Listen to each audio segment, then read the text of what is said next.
There has been a recent health movement, a huge wave toward this topic of magnesium. Some professionals have taken to social media to tell us we need more of it, but we still have questions. So we've recruited our Studio 5 health contributor, Miki Eberhardt, to help answer them. She says magnesium is important, but there's a good chance you're not deficient in it.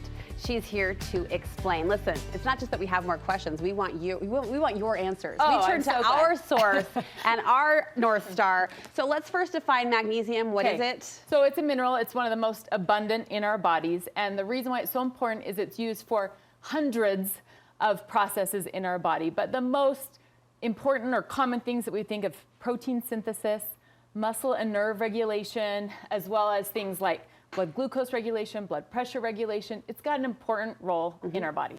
Are a lot of people magnesium deficient? So in general, no.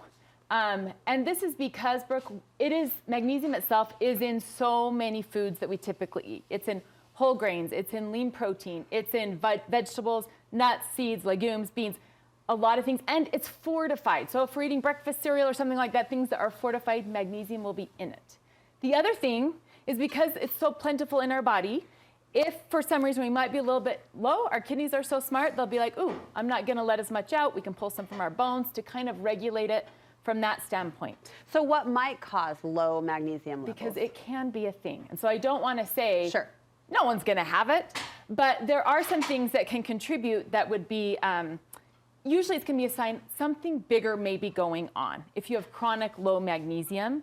But there are some things that can contribute to less absorption. So alcohol, excessive caffeine intake, that can play with how much magnesium. Also things like GI issues, celiac disease, things that we're not absorbing what we need to from our gut. Absorption issues, okay. And then uncontrolled diabetes, or even things, medications, like things that if we have heartburn or we're taking Prilosec or Prevacid, that can affect magnesium absorption as well. So there are some things that, ooh, if this is me, I may be lower in magnesium. And how might I know? What might be the signs and symptoms?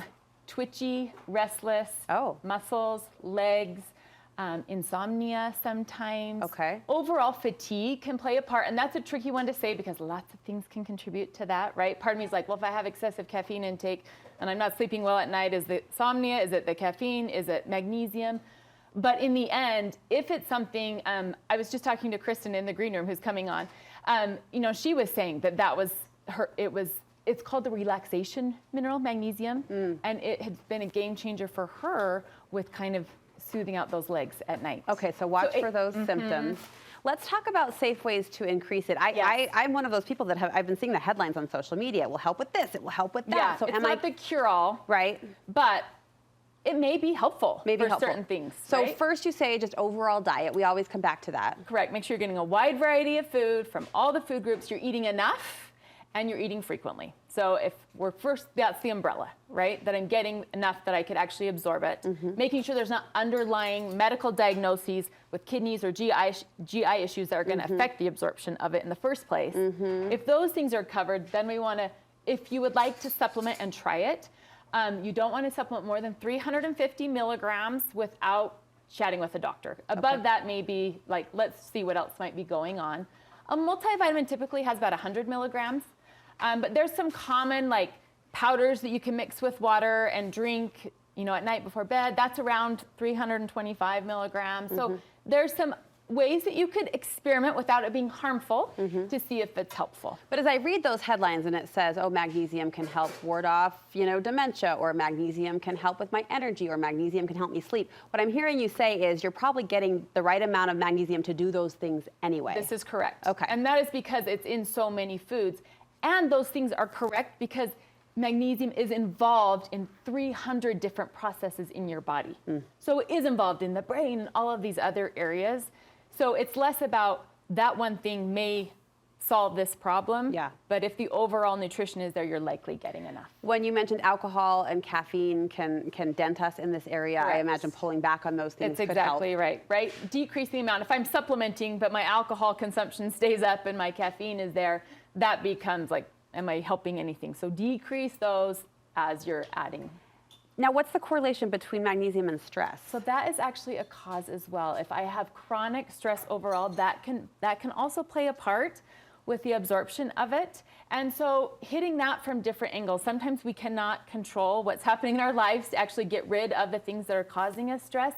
But finding those things, yoga and meditation. And what's interesting, Brooke, is if at nighttime the insomnia and the restless and the muscle spasms kind of kick in, like an Epsom salt bath. Epsom salt is a magnesium source, and that can kind of help relax muscles and then maybe set you up for a better night's sleep as well. So hitting it from like, am I taking in a ton of caffeine and I'm stressed all the time and I'm not sleeping well and I have these twitchy things?